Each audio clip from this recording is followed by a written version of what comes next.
Hoping to propose to his sweetheart over the weekend, a deputy sheriff got a message that the engagement ring was ready for pickup at Kay Jewelers. However, when the lawman showed up on his lunch break, the manager refused to help the uniformed officer, which was a big mistake. Before we continue, please take some time to subscribe to Dailydose, like, and share this video with your friends.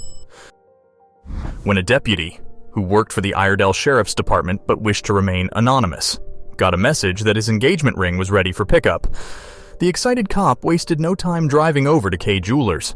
Unfortunately, unbeknownst to him, he was in for a rude awakening.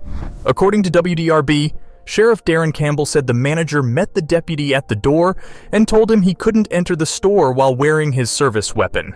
The deputy told the manager that removing the gun would violate department policy. Campbell said the deputy left without the ring and called the encounter difficult for us to comprehend. He was refused service because he was in uniform, Sheriff Darren Campbell told reporters. That causes me great concern, not just for us, but for all law enforcement agencies around. Campbell explained the reason the department has prohibited deputies from removing their service weapons. If an emergency happens, here's what you have to expect from an officer. An officer is going to be armed. That's tools of the trade, Campbell declared, emphasizing all cops are prohibited from leaving their weapons behind when on duty. However, that's not all Sheriff Campbell had to say. He also took to social media to inform the community of the despicable way a member of law enforcement was treated by a local business. The Facebook post garnered over 10,000 comments, and most, if not all, were in support of the deputy. Oh, but let that jewelry store get robbed or something happens and they need 911 assistants. I bet they'll want those officers to have that gun for their safety then. That's just crazy, Deidre Rachel Miller commented on the post. Another concerned community member also weighed in. Kay Jewelers, you might as well close your store now. The people in this county support our police officers, and you would be lucky to get another customer through your door. Big mistake, Tina Whitaker Carter declared. Others shared similar sentiments, such as concerned citizen Gary Miller, who wrote, "Never again will I go near Kay's jewelry. I always welcomed officers in my office when I practiced no matter what they wore. I would think that they would be happy to have the extra security around." All that bad press and backlash from the community pressured Kay Jewelers to take action.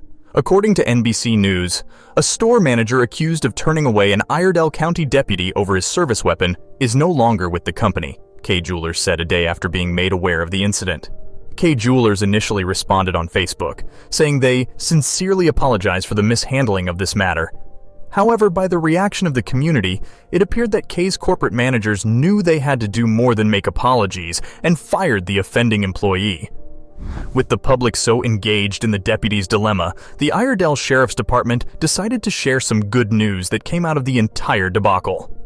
"We are beyond excited to report a wedding proposal took place, and even happier to report she said yes," their Facebook post read.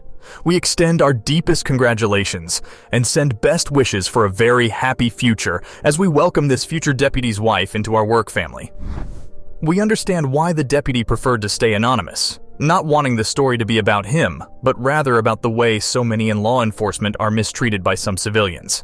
Sadly, their uniform can make them a target of both criminals and misguided civilians who forget that all lawmen take an oath to uphold the Constitution from all enemies, foreign and domestic, and to protect and serve the community at all costs, which could result in their death.